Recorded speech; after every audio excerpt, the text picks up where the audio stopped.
नमस्कार प्यारे साथियों, मैं मोनू चौधरी और ज्योग्राफी की इस ऑनलाइन जर्नी में आपका हार्दिक स्वागत है।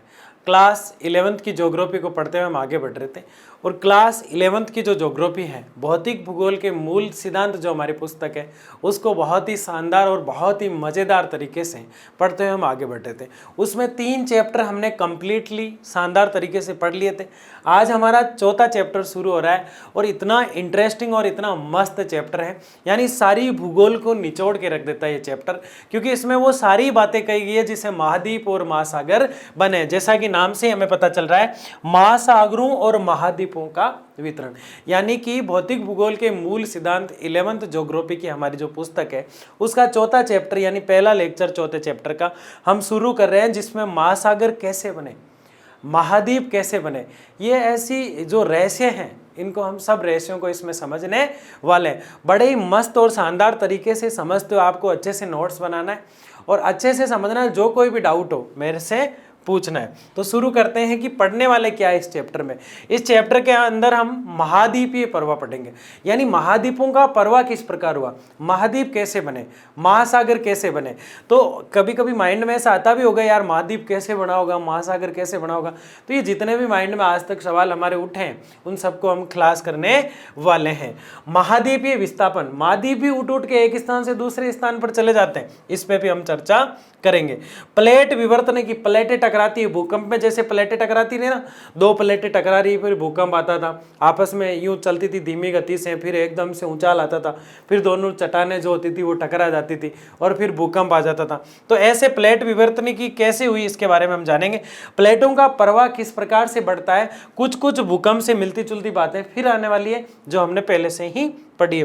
भारतीय प्लेट संचरण, यानी भारत किस प्रकार से प्लेटों से खिसक कर किस स्थान पे था और किस स्थान पर आ गया, ये भी चर्चा हम इस चैप्टर में करने वाले हैं। तो ऑल ओवर यू इसमें हम पढ़ने वाले क्या हैं, महाद्वीपीय प्रवाह पढ़ने वाले हैं, महाद्वीपीय विस्थापन पढ़ने वाले हैं, प्लेट विवर्तनिकी पढ़ने वाले हैं, प्लेट प्रवाह पढ़ने वाले हैं और उसके बाद सबसे लास्ट में हम भारतीय प्लेटों का जो संचरण है वो पढ़ने वाले हैं। तो फिर आज के लेक्चर में क्या पढ़ने वाले हैं, तो आज के लेक्चर में हम पढ़ेंगे महाद्वीपीय प्रवाह। क्या पढ़ने वाले हैं, महाद्वीपीय प्रवाह, यानी महाद्वीपों का प्रवाह कैसे हुआ, महाद्वीप कैसे बने, और साथ में ये भी हम देख लेंगे कि महाद्वीप जब बन रहे हैं तो महासागर ऑटोमेटिक ही बनते हुए जा रहे हैं। ये सारी चीजें हम देखेंगे।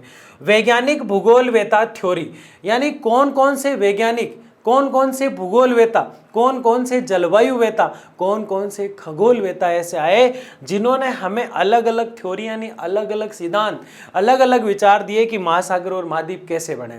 उसके बाद लास्ट में हम देखेंगे वेगनर महोदय का, जो जलवायु के बहुत बड़े जलवायुवेता हुए, जलवायु के बहुत बड़े विशेषज्ञ हुए, भूगोलवेता हुए, जलवायुवेता हुए, जिन्होंने हमेशा जलवायु का नेचर का, जिन्होंने हमेशा जलवायु का नेचर का और पूरी पृथ्वी पर, पूरे संसार में, पूरे विश्व में जिन्होंने अध्ययन किया, उस वेगनर महोदय की बात करेंगे। 1912 में इनका अध्ययन जो है वो चरमोत्कर्ष पर था। ये सारी बातें हम जानेंगे। तो ये चीजें आज हम पढ़ने वाले हैं। तो शुरू करते हैं। सबसे पहले वेगनर महोदय का जो सिद्धांत है, उससे पहले कुछ हमारे पास और भूगोलवेता आते हैं, लेकिन सबसे पहले इस चैप्टर की हम पृष्ठभूमि को तैयार करते हैं। सबसे पहले ये जानते हैं कि आज हम पढ़ने वाले क्या हैं, इस चैप्टर में किस चीज़ को कैसे जोड़ना है। इसलिए एक छोटी सी रणनीति के साथ इस चैप्टर की हम पृष्ठभूमि बनाते हैं, ताकि आप समझ जाए कि इस चैप्टर के अंदर हमें किस प्रकार से अध्ययन को करना है। देखो, शुरू में पृथ्वी जो है कुछ इस प्रकार की दिखाई देती थी, ऐसे शुरू की बात बता रहा हूं।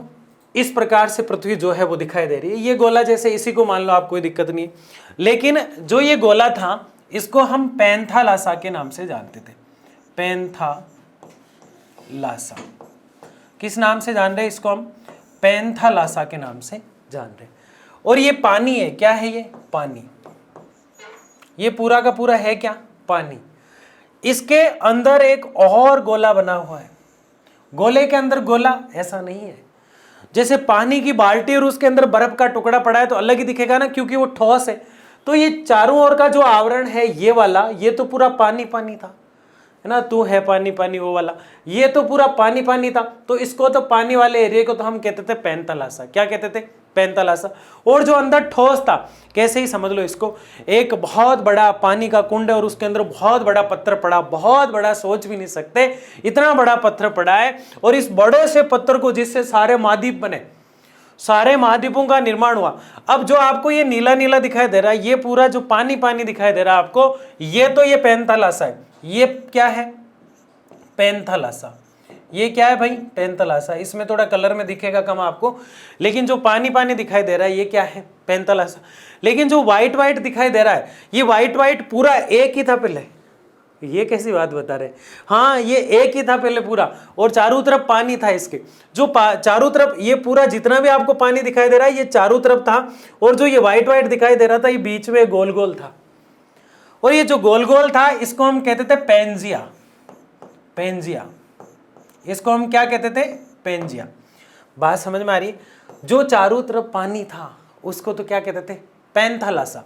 और जो बहुत बड़ा पत्थर था, बहुत बड़ा, जिसे सारे महाद्वीप बन गए, सारे महाद्वीप बन गए, उस बहुत बड़े क्षेत्र को, उस बहुत बड़े पत्थर को हम क्या कहते थे? पेंजिया। ये ठोस अवस्था में था। किस अवस्था में था? ठोस अवस्था में। और कालांतर में इसमें क्रियाएं होने लगी। क्या होने लगी? क्रियाएं होने लगी। किसी कारणवश से प्लेटें वलेटें खिसकने लगी, भूकंप वगैरह जैसी प्रतिक्रियाएं होने लगी, और धीरे धीरे अचानक से ये टूट गया। टूटा जब क्या हुआ? ये जो पानी था इस प्रकार से, ये जो पानी था जिसको हम पैंथालासा कह रहे थे, पैंथालासा, ये तो बिल्कुल ऐसा ही रहा जैसा इसको रहना चाहिए था। पैंथालासा तो बिल्कुल वैसा ही रहा जैसा उसको रहना है।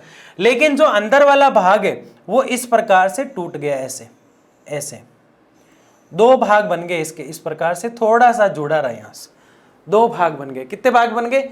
दो भाग बन गए। जो ऊपर वाला भाग है उसको कहा गया लोरेसिया। इसको क्या कहा गया? लोरेसिया। लोरेसिया। क्या कहा गया इसको? लोरेसिया। ऊपर वाले भाग को क्या कहा है? लोरेसिया। और नीचे वाला जो भाग था इसको कहा गया गोंडवाना लेन। गोंडवाना, गोंडवाना लैंड। कितना सिंपल है ना? गोंडवाना लैंड। क्या कहा हमने? चारों तरफ पानी पानी पानी पानी पानी पानी। पैंथालासा। क्या है? पैंथालासा। बीच में बहुत बड़ा, सोच भी नहीं सकते इतना बड़ा, यानी सारे जो महाद्वीप है उनका मिला हुआ रूप जो है ठोस अवस्था में, उसको हमने क्या कहा? पेंजिया। टूटा कौन? पेंजिया। टूटा कौन? पेंजिया। जैसे ही टूटा, एक भाग तो कहलाने लगा लोरेसिया और दूसरा कहलाने लगा गोंडवाना लैंड। क्या कुछ पैंथालासा का कुछ बिगड़ा है? कुछ भी नहीं बिगड़ा, जैसा का जैसा ही है। अब जो पत्थर टूटा है, पानी के अंदर पत्थर पड़ा है या बर्फ पड़ी है, हम बर्फ का उदाहरण लेते हैं तो अच्छे से समझ में आ जाता है। पानी के अंदर जो बर्फ पड़ी है या फिर पत्थर पड़ा है, उसको फोड़ दिया हमने तो टुकड़े बिखर गए। क्या बिखर गए? टुकड़े बिखर गए। और टुकड़े बिखर बिखर कर अलग अलग स्थानों पर, एक यहां आ गया, ये एक यहां आ गया, एक यहां आ गया, एक यहां आ गया, अलग अलग स्थानों पर जाने लग गए। क्या करने लग गए? अलग अलग स्थानों पर जाने लग गए ये। और जब ये अलग अलग स्थानों पर जाने लग गए तो जो ठोस अवस्था वाला पत्थर था, जो ठोस अवस्था में पत्थर था, उस पत्थर के टूटने से, उस पत्थर के टूटने से धीरे धीरे महाद्वीपों का निर्माण होने लगा। किसका निर्माण होने लगा? महाद्वीपों का निर्माण होने लगा। किसका निर्माण होने लगा?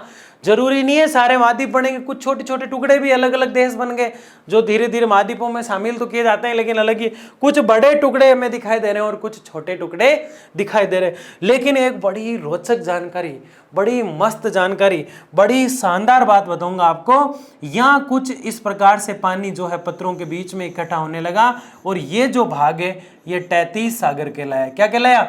तैतीस सागर। आज सिर्फ इसके अवशेष मिलते हैं तैतीस सागर के। तो इस प्रकार से जो है समुद्र और महासागर, यानी कि महाद्वीप और महासागर है जो बनना शुरू हुए। शुरू में क्या था? बहुत बड़ा पानी का एरिया था जो आज भी है, लेकिन जो बीच में बड़ा पत्थर था वो टूटा तो धीरे धीरे इस खंडों में बट गया। अब ये बताया किसने? तो सबसे लास्ट में हम दो चार जो भूगोलवेत्ता उनकी बात करेंगे पहले। लेकिन 1912 के आसपास, कब की बात है? 1912 के आसपास जो एक व्यक्ति आएगा, वेगनर, अल्बर्ट वेगनर, जर्मनी के रहने वाले हैं। और जलवायु वहता है। कैसे हैं? जलवायु का अध्ययन करते हैं, क्लाइमेट का अध्ययन करते हैं। किसका अध्ययन करते हैं? नेचर का अध्ययन करते हैं। नेचर जो नेचुरल प्रकृति है उसका अध्ययन करते हैं। प्रकृति में जो जीव रहते हैं उनका व्यवहार का अध्ययन करते हैं। तो वेगनर महोदय, जो अल्फ्रेड वेगनर महोदय है, मेरा तो भाई है छोटा इसलिए ऐसे बोल देता हूँ, आपको पूरा नाम लिखना है। क्या लिखोगे? Alfred Wegener. क्या लिखोगे? Alfred Wegener. कहाँ के रहने वाले हैं? जर्मनी के। उन्होंने सबसे पहले बताया कि वास्तु में ही पृथ्वी टूटी है। क्या बताया उन्होंने? वास्तु में ही पृथ्वी जो है इस प्रकार से टूटी है। बोले तेरे को कैसे पता? इससे पूछा गया तो ये चुप हो गया। तो सब लोग बोले झूठ बोल रहा है, झूठ बोल रहा है, झूठ बोल रहा है। तब इसने शांति से उत्तर दिया, बोले मैं तो जानना चाह रहा था कि तुम झूठ के पीछे कितने लोग हाथ खड़े करते हो, जबकि मैं सच क्या ये बताता हूं, क्योंकि मेरा काम है। किसका काम? मेरा नहीं, मतलब वेगनर कह रहा है मेरा काम है प्रकृति में और पृथ्वी पर जितनी प्रकृति, जिस प्रकार का नेचर, जिस प्रकार का वातावरण, जिस प्रकार का क्लाइमेट, जिस प्रकार का वेदर, जिस प्रकार का इकोसिस्टम, जिस प्रकार का एनवायरनमेंट देखने को मिलता है, मैं उन सब का अध्ययन करता हूं। और पूरी पृथ्वी पर मैं घुमा हूं तो मैं ये देखता हूं कि उत्तरी अमेरिका का जो ये भाग है, कौन सा? उत्तरी अमेरिका का ये जो भाग है, मुझे लगता है यहाँ की मिट्टी, और जो निचला भाग ये अफ्रीका का है, अफ्रीका का जो ये भाग और उत्तरी अमेरिका का ये भाग, ये दोनों मिलते जुलते मुझे दिखते हैं, क्योंकि दोनों पे एक ही प्रकार की मिट्टी है, दोनों में एक ही प्रकार की जलवायु है। तो ये दोनों स्थान जो आपको दिखाई दे रहे हैं, ये दोनों स्थान मिलते जुलते हैं। दोनों स्थान कैसे हैं? मिलते जुलते हैं। दोनों स्थान कैसे हैं ये भाई? मिलते जुलते हैं। ऐसा कौन बता रहा है? ऐसा वेगनर बता रहा है। कौन बता रहा है? वेगनर बता रहा है कि उत्तरी अमेरिका का जो उठा हुआ भाग है वो अगर फिट करूं मैं तो ये अफ्रीका वाला जो महाद्वीप है इसमें आप देखो फिट हो जाता बिल्कुल। इसका मतलब टूटा तो था, इसका मतलब टूटा तो था ये, इसीलिए तो ऐसा है। फिर ये कहता है कि जो आपको ग्रीनलैंड दिखाई दे रहा है वो भी तो यूरोप में फिट हो सकता है। फिर ये कहता है मेडागास्कर तो दिखाई दे रहा है, वो भी तो अन्य स्थानों पे फिट हो रहा है। ये ऐसे कई उदाहरण देता है जो हम आगे देखने वाले हैं स्लाइड में। ये कहता है कि ये स्थान इस स्थान में फिट किया जा सकता है। जैसे एक छोटे से किसी अपन जो पेंसिल होती है रबर से मिटाने वाली, वो एक पेंसिल होती है, उसको तोड़ते हैं फिर फिट करते हैं उसको, तो जो सांचा होता है फिर फिट हो जाता है ना। जैसे कोई भी कागज है उसको हमने फाड़ा और फिर चिपका देते हैं, नोट को चिपकाते हैं ना अपन, तो एक नोट 500 का नोट है उसको हमने फाड़ा और फाड़ के फिर वापिस उसको चिपकाया तो पता चला कि ये नोट एक ही था, है ना। तो वैसे ही वेगनर कह रहा है कि वास्तु में महाद्वीप जो है, वास्तव में महाद्वीप जो है पहले एक ही महाद्वीप हुआ करता था। कुछ लोग कहते हैं 3 महाद्वीप, अभी एक दो जनों को देखेंगे, बहुत बड़े बड़े विद्वान आते हैं भूगोल में, तो बड़े बड़े भूगोलवेता आते हैं। कुछ लोग टिप्पे ही लगा देते हैं मेरी तरह 4 महाद्वीप थे, 7 महाद्वीप थे, 13 महाद्वीप थे, कईयों ने तो पता नहीं क्या क्या कह दिया। लेकिन वेगनर की बात जो है 70% सही है, इसका भी लोग खंडन कर देंगे और इसी की बात को दोबारा कह के अपना नाम रोशन कर लेंगे। लेकिन वेगनर हमेशा सही था। वेगनर जो कहता है वो आप भी समझ आएंगे। वेगनर कहता है कि अंटार्कटिका जो है वहां तो बर्फ है, अंटार्कटिका जो है वहां तो बर्फ है और उस बर्फ के नीचे भी जीवाश्म देखने को मिलते हैं। क्या देखने को मिलते हैं? जीवाश्म देखने को मिलते हैं। क्या देखने को मिलते हैं? जीवाश्म का मतलब होता है जीव, जीवाश्म का मतलब क्या होता है? जीव। तो अंटार्कटिका जो महासागर है, महाद्वीप है, महाद्वीप अंटार्कटिका, वहां पे जीवों के अवशेष देखने को मिलते हैं। अब बर्फ के अंदर जीव कहां से आए? यानी कि धीरे धीरे दबती है कोई चीज, जीव धीरे धीरे, पौधे, पेड़ पौधे, वैसे पेड़ पौधों को कहा जाता है, जीवों को भी कहा जाता है। पेड़ पौधे जीव जैसे दबते ही जाते हैं तो उनको जीवाश्म नाम से जाना जाता है। तो ये अंटार्कटिका में कहां से आए? ये चीज अंटार्कटिका में आई कहां से? तब वेगनर कहता है कि मैं प्रकृति का अध्ययन करता हूं, मैं जलवायु वेता हूं। मैं क्या हूं? मैं जलवायु वेता हूं और मैंने ये अध्ययन किया है जलवायु वेता होने के कारण, जलवायु वेता होने के कारण मैंने ये अध्ययन किया है कि प्रकृति में नेचुरल जो चीजें हैं वो एक दूसरे से टकराती है। इसीलिए मैं ये कह रहा हूं कि महाद्वीप जो थे वो पहले एक ही बड़ा भूभाग हुआ करता था। जैसे उसने बताया कि ये जो हिस्सा है इसमें फिट हो सकता है, उत्तरी अमेरिका का जो उभरा हुआ भाग है वो इसमें फिट हो सकता है। तो मैं इसलिए नहीं कह रहा हूं कि ये अफ्रीका में फिट हो सकता है इसलिए यहां से टूटा है। मैं तो ये कह रहा हूं कि ये इसलिए टूटा है तो टूटा है, लेकिन मैं तो ये बताना चाहता हूं कि इसकी प्रकृति और इसकी प्रकृति भी मिलती है। जैसे यहां की जैसी मिट्टी है वहां की वहाँ वैसी की वैसी मिट्टी कहाँ है, इस स्थान पर है। तो ऐसा कौन समझाना चाह रहा है, ऐसा वेगनर समझाना चाह रहा है। फिर वो कहता है एंडीज जैसे पर्वत और बड़े रॉकी जैसे पर्वतों के भी गुण आपस में मिलते हैं, इसलिए कहीं ना कहीं सारा जो भूभाग था वो एक ही था। ऐसा कौन बता रहा है, वेगनर बता रहा है। तो वेगनर मोदी ने ऐसे ढेर सारे रीजन बताए, मिट्टी से संबंधित बताए, जहां मिट्टी मिल रही है एक दूसरे से, बर्फ के आधार पर बताया कि बर्फ में जीवों के गुण कहां से आ गए, तो वो चीजें उसने बताई। उसने बताया कि ग्रीनलैंड भी जो टच हो रहा है यूरोप से, मेडागास्कर भी अपने स्थान पे टच हो रहा है, तो कई स्थान ऐसे हैं, भारत यहां से उठ के वहां चला गया। आज भी कई सालों में 1-2 सेंटीमीटर पृथ्वी के कई भूभाग जो हैं वो खिसकते रहते हैं, 1-2 सेंटीमीटर धीरे धीरे खिसकते रहते हैं। तो इस प्रकार की जो कहानी है वो किसने बताई है, वेगनर ने। किसने बताई भाई, वेगनर ने। तो वेगनर मोदी पे बड़ी चर्चा करने से पहले हमने ये सिंपल तरीके से देखा कि संपूर्ण भूभाग पर पानी था और बीच का जो भूभाग था, बीच का जो भूभाग था वो इतना ठोस अवस्था में था, लेकिन प्लेटों की विवर्तन की जैसे भूकंप में होती है, हमने पढ़ा भूकंप में होती है, तो इस प्रकार से। लेकिन कई लोगों ने वेगनर के इस सिद्धांत को खिचड़ी सिद्धांत कह दिया। क्या कह दिया, खिचड़ी। क्यों भाई, ऐसा क्या है, क्या गुनाह कर दिया, इसको खिचड़ी सिद्धांत क्यों कह दिया? देखिए मैं समझाता हूं आपको।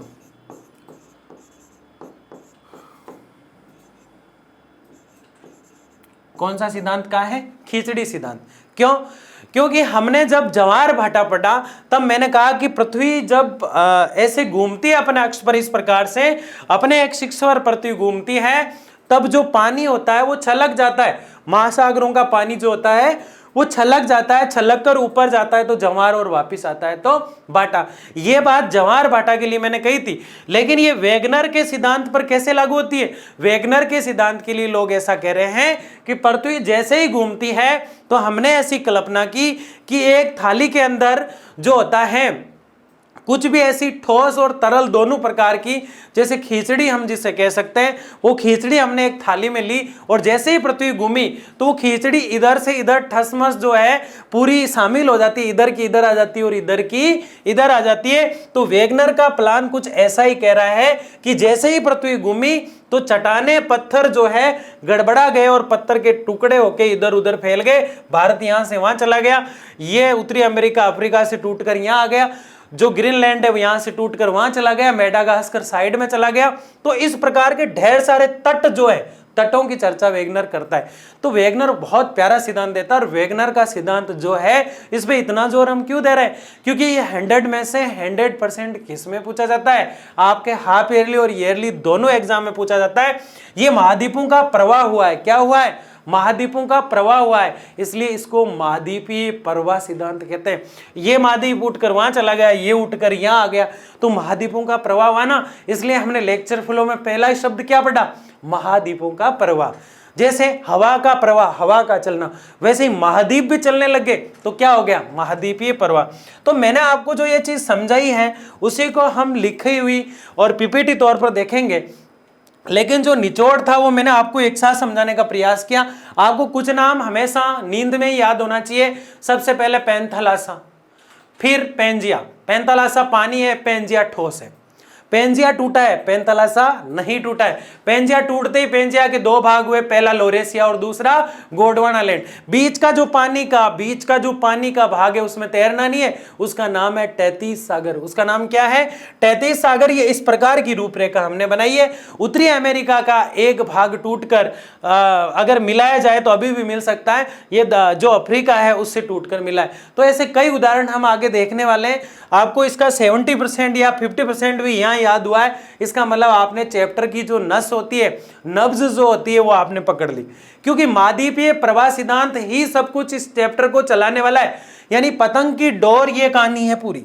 इसलिए मैंने सबसे पहले आपको यही चीज बताई कि पैंथालासा क्या है, पेंजिया क्या है, ताकि सारी चीजें हमारी क्लियर हो जाए। और लोरेसिया और गोंडवाना लैंड और तैतीस सागर, 5 नाम आपको याद होना चाहिए। पेंजिया, पैंथालासा, गोंडवाना लैंड, लोरेसिया और तैतीस सागर। फिर सारी चीजें आपको याद कराने की जिम्मेदारी मेरी है। आगे बढ़ते हैं। देखिए महाद्वीपीय प्रवाह, अब आपके चीजें समझ में आ रही हैं, कोई दिक्कत ही नहीं है। जिसने पकड़ लिया उस चीज को कि पेंजिया, पैंथालासा, गोंडवाना लैंड, लोरेसिया, ये चीजें जिसने पकड़ ली 33 सागर वाली, उसको सारी चीजें अब क्लियर होती जाएगी। महाद्वीपीय प्रवाह सिद्धांत, महाद्वीप टूट टूट कर चलने लगे, महाद्वीप टूट टूट कर चलने लगे, वही महाद्वीपीय प्रवाह सिद्धांत है। तो ये कुछ रूपरेखाएं आएगी जो शुरू में आई है। अंटार्कटिक महासागरीय तटरेखा को ध्यान से देखने पर सममिति नजर आती है। सममिति का क्या मतलब है? सममिति का क्या मतलब है? समान नजर आती है। क्या नजर आती है? समान। ये रहा आपका अंटार्कटिका, और ये कह रहा है कि इसमें टूटे, ये यहां से टूटा फिर यहां से टूटा, कुछ समान नजर आता है। तो ये तो एक बता रहा है, कौन सा? अंटार्कटिका।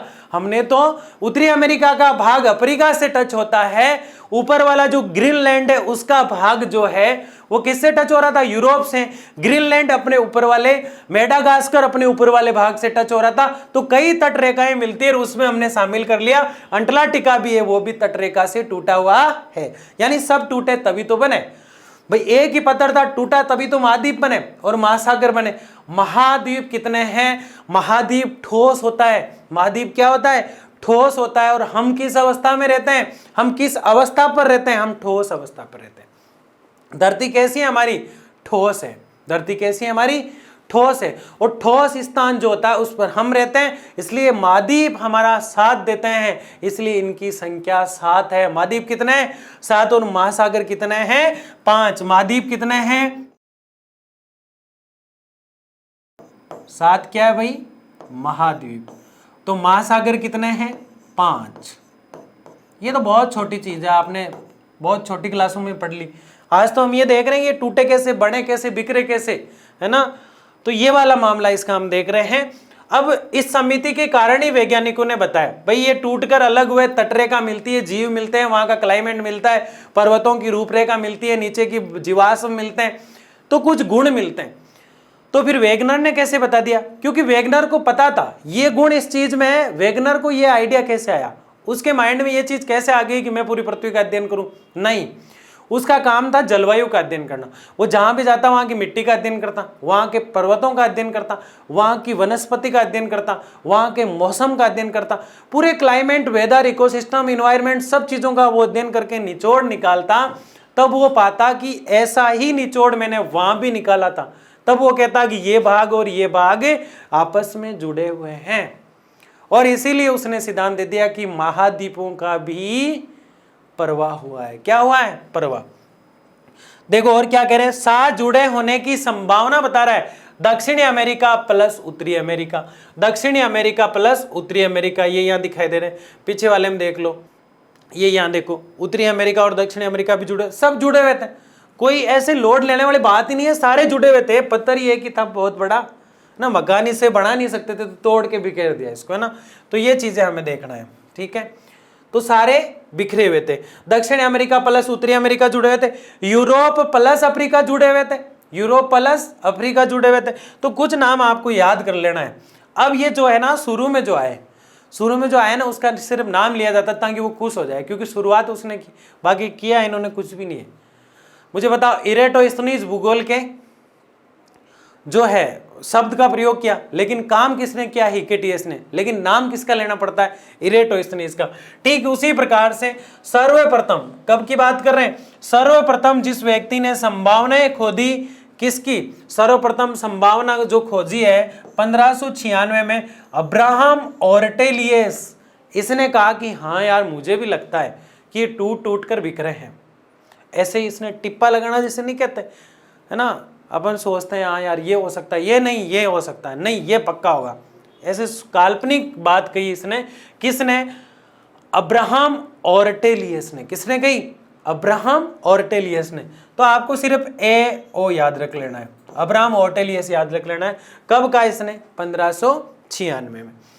तत्पश्चात इसके बाद पहले कौन आया? अब्राहम। अब्राहम के बाद कौन आया? Antonio Pellegrini. कौन आया? Antonio Pellegrini. ये बस इसीलिए आए ताकि आपको कठिन कठिन नाम याद हो जाए। कठिन कठिन नाम पहले आए क्या? नहीं आए। कितने सिंपल नाम थे? पेंथालासा। कितना सिंपल नाम था। पेंथालासा के बाद क्या आया था? पेंजिया। कितना सिंपल नाम था। गोंडवाना लैंड, ऊपर लोरेसिया, बीच में 33, ठीक है ना। उसके बाद अब्राहम आया। उसके बाद कौन आया? अब्राहम आया। वो पहले थे, ये प्रश्न है। वो स्थान था, ये व्यक्ति है। अब्राहम ओरटेलियस आया है जिसने 1596 में संभावना जताई कि टूटकर बिखर कर बने हैं महाद्वीप, जबकि उसके बाद एंटोनियो पेलेग्रिनी आया। क्या क्या इन्होंने 3 महत्वपूर्ण का एक साथ क्या बनाया, इन्होंने नक्शा ही बना दिया। क्या बना दिया? एंटोनियो बड़ा अच्छा आदमी है। एंटोनियो क्या है? एंटोनियो ने कहा मैं कुछ एंटिक काम करके जाता हूँ। क्या करके जाता हूँ? एंटोनियो ने कहा मैं कुछ एंटिक काम करके जाता हूँ जो मेरे भाई अब्राहम ने नहीं किया। किसने नहीं किया? अब्राहम ने नहीं किया। वो काम मैं करके जाऊंगा। मैं 7 महाद्वीपों के बारे में तो अभी नहीं जानता, लेकिन 3 महाद्वीप जो है, 3 महाद्वीपों का मैं क्या बना दूंगा? नक्शा बना दूंगा। क्या बना दूंगा? मैं नक्शा बना दूंगा 3 महाद्वीपों का। तो इसने सबसे पहले 3 महाद्वीपों का मानचित्र बनाया। कितने महाद्वीपों का? 3 महाद्वीपों। सवाल पूछा जाता है, क्वेश्चन पुटअप किया जाता है, ये प्रश्न हमेशा पूछा जाता है, 3 महाद्वीपों का नक्शा बनाने वाला कौन है? तो आपको करना है एंटोनियो। क्या करना है? एंटोनियो। बताओ सबसे पहले संभावनाएं किसने जताई कि आज बारिश आ जाएगी? ऐसा नहीं, महाद्वीप टूटे हुए हैं, ऐसी संभावनाएं अब्राहम ने जताई। किसने जताई? अब्राहम ने। फिर कौन आया? एंटोनियो। फिर कौन आया? एंटोनियो। नोट इन्होंने 3 महाद्वीपों को एक साथ दिखाया। आगे क्या? सर्वमान्य, सबसे अच्छा, सबसे सुंदर, सबसे प्यारा सिद्धांत हमारे भाई ने दिया, वेगनर, अल्फ्रेड वेगनर, जर्मन भूगोलवेता और जलवायुवेता अल्फ्रेड वेगनर। पूरा नाम क्या है? Alfred Wegener. पहले कौन था? अब्राहम। फिर कौन आया? फिर जो आया उसने क्या कहा था? उसने कहा था कि 3 महाद्वीपों का नक्शा एक साथ, और उसका नाम क्या था? एंटिक काम करने वाला एंटोनियो। अब्राहम आते ही एंटोनियो आया, एंटोनियो आते ही वेगनर आ गया। कौन आ गया? वेगनर आ गया। वेगनर कार नहीं है, ये वेगनर है ना। ऐसे मत कहता ना ये वेगनर है, ये स्विफ्ट है, ये BMW है शुरू वाली, ऐसा नहीं है, वेगनर है।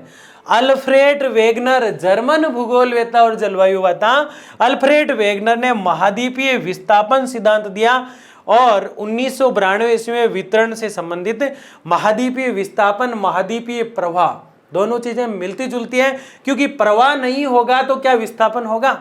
नहीं होगा ना। तो ये दोनों चीजें मिलती जुलती हैं। महाद्वीपीय विस्थापन प्रवाह के रूप की बात है और ये होता है। और इन्होंने सिद्धांत कब दिया? 1992 में। कब दिया इन्होंने? 1992 में। अब मैंने एक चीज बताई है यहाँ पे कि ये लगभग उनका जो सिद्धांत है 1912 के आसपास का है, लेकिन यह मिसप्रिंट वगैरह हो गया, ठीक है ना। 1912 याद रखना आपको, ठीक है, तो इसको ध्यान से देख लेना है। आगे बढ़े। प्रोफेसर अल्फ्रेड वेगनर जर्मनी के एक प्रसिद्ध जलवायुवेता थे। कहां के रहने वाले थे? जर्मनी के। कहां के रहने वाले थे? जर्मनी के। प्रोफेसर थे ये। क्या थे भाई? प्रोफेसर थे। क्या थे ये? प्रोफेसर। क्या होता है प्रोफेसर?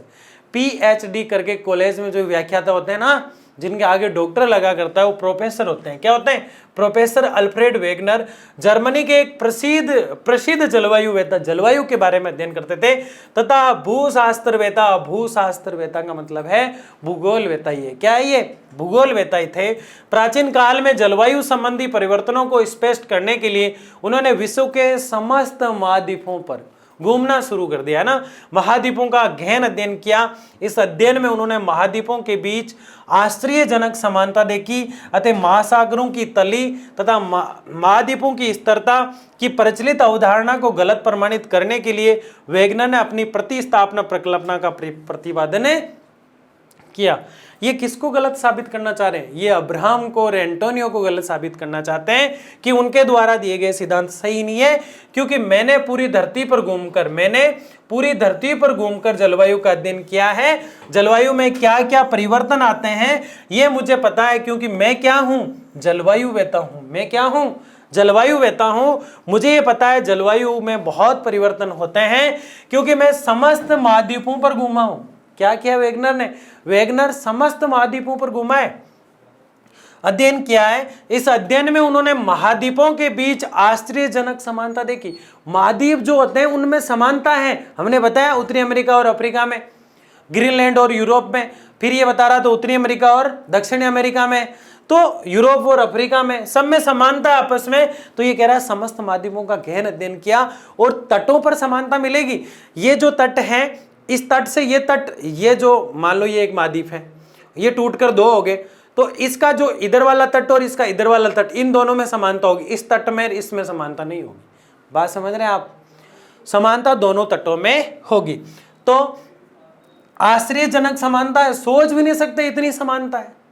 मुझे बताओ, ये दो जुड़वा बच्चे हैं, एक माँ के दो जुड़वा बेटे हैं, एक कुंभ के मेले में बिछड़ गया, 15 साल बाद दोबारा मिला कहीं, तो वो तो समानता होगी कि नहीं होगी? होगी ना, आश्चर्यजनक वाली समानता होगी। कैसी होगी? आश्चर्यजनक वाली। तो ये तो सब भाई भाई ये सारे महाद्वीप है ना, लेकिन तट मिलते हैं इनके। उन्होंने महाद्वीप के बीच आश्चर्यजनक, कैसा आश्चर्यजनक समानता देखी। अतः महासागरों की तली महाद्वीपों की स्थिरता, महासागर की तली यानी जो कॉर्नर होती है वो महाद्वीपों की स्थिरता की प्रचलित अवधारणा जो थी उसको इन्होंने गलत प्रमाणित कर दिया। इन्होंने कहा गलत है, जो कुछ पहले भी है, जो मैं कह रहा हूं वो सही है। किसने कहा? इन्होंने क्यों कहा? क्योंकि ये प्रोफेसर थे, अल्फ्रेड वेगनर इनका नाम था, जर्मनी के रहने वाले, इसलिए नहीं, इसलिए इन्होंने कहा क्योंकि जलवायु का अध्ययन कर रहे थे। ये किसका अध्ययन कर रहे थे? ये जलवायु का अध्ययन कर रहे थे। किसका अध्ययन कर रहे थे? जलवायु का अध्ययन। तो इन्होंने, वेगनर ने अपनी प्रतिस्थापना परिकल्पना दी और उससे सारे विश्व को समझाया। वेगनर का यह मानना था कार्बनीफेरस युग में समस्त स्थल भाग एक स्थल भाग के रूप में संलग्न थे। कार्बेनीफेरस युग जो था, कार्बेनीफेरस युग में सब जुड़े हुए थे, लेकिन मेसोजोइक युग आएगा तो टूट जाएंगे। कौन सा युग? मेसोजोइक युग। मेसोजोइक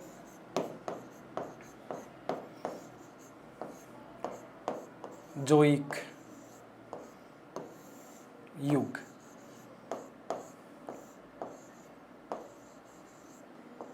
कौन सा युग? मेसोजोइक युग। कार्बनीफेरस में जुड़े हैं और मेसोजोइक युग में टूट गए। मेसोजोइक युग कब था? 200 करोड़ वर्ष पूर्व। 200 करोड़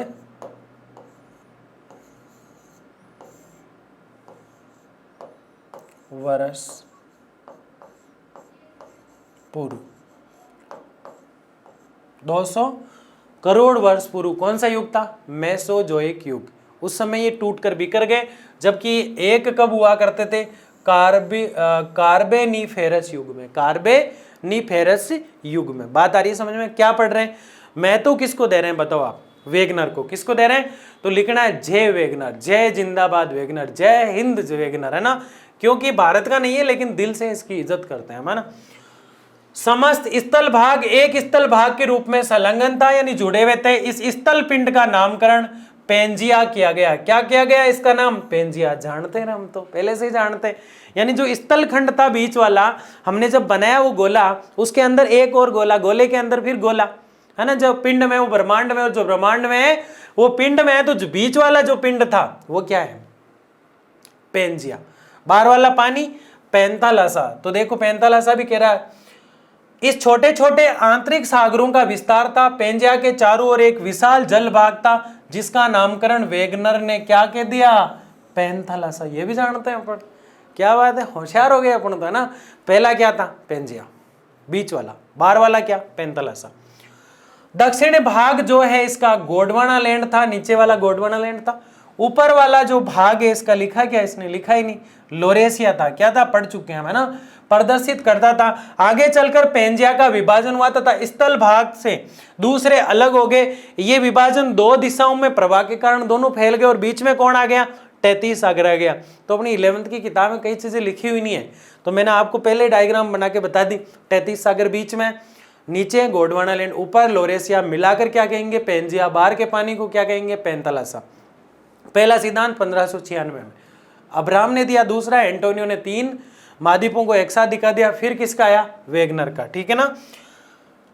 ये गुरुत्व बल के कारण जो चट्टानें हैं वो टकराने के कारण, पलवनशीलता के कारण एक दूसरे से टकराई, ज्वलनशीलता पैदा हुई, क्योंकि पृथ्वी अंदर से लाल है, रेड है बिल्कुल। कितनी बार बताओगे, है ना।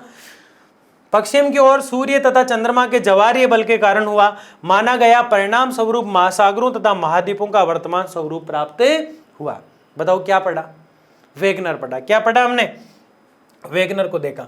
तो ये सारी जो आज का हमारा लेक्चर था वो किस पर टिका हुआ था? वेगनर पे टिका हुआ था। किस पे टिका हुआ था? वेगनर पे। क्योंकि सारी हमारी चर्चा थी वो किससे जुड़ी हुई थी?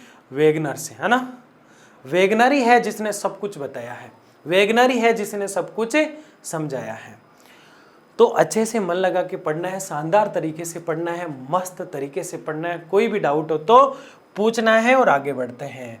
बहुत बहुत धन्यवाद आप सबका, आपने मन लगा के पूरे लेक्चर को देखा। और जिसने पूरे लेक्चर को देखा है वो कमेंट में जरूर लिखना मैंने पूरा लेक्चर देखा है ना। बहुत बहुत धन्यवाद आप सबका।